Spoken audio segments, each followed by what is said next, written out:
पाय मोहन भाऊ, मंडळाचे माणसं कसे पुरे तडबडी पाहिजेत का म्हणतेस? अध्यक्ष राव का सदस्य राव का मेंबर राव, लहानचा राव का मोठा राव, का म्हणतेस तू? हा, तिकडे बोर्डावर नाव लिहिताना बरोबर माझा पहिलं फोटो ना माझं नाव पहिलं म्हणतात हा, आणि इकडे काम करायला कोणीच नाही. पाय छेद्रे पाडताऊन, खोगदे पाडताऊन, खनखान करताऊन, टेस्ट तयार करताऊन आला कोणतरी? हा, मंडळात माणसं किती काय नाही येते, आले किती काम करायला? पाय हा पंक्या तरी नाही आला, पंक्या तरी पाय. हा, आणि तोच तर मस्त बोंबलते मग, येते माझी फोटो लाव, ते माझा नाव लिव, बापा बापा बापा. हो, म्हणजे लोकायला दाखवायला पहिला नंबर आणि काम करायला इकडे काहीच नाही. हा, आणि आम्ही इकडे दिवसभर काम करतो, इकडे आपला घाम काढतो, तेव्हा त्याला नाही दिसत. म्हणजे लढे सिपाही और नाम सरदार का? पाय असा काम आहे.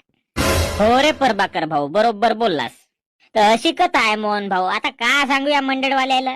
मलाही ह्याच गोष्टी नाही पटत. पाय प्रभाकर भाऊ, हे असे लोक नाही पाहिजे. हा, मधातच टेरीमेरी करतेत ना, इकडे काम करायला तर काहीच नाही. हा, यायला वाटच नाही का जीवा भावातून मना भावातून काम करावं?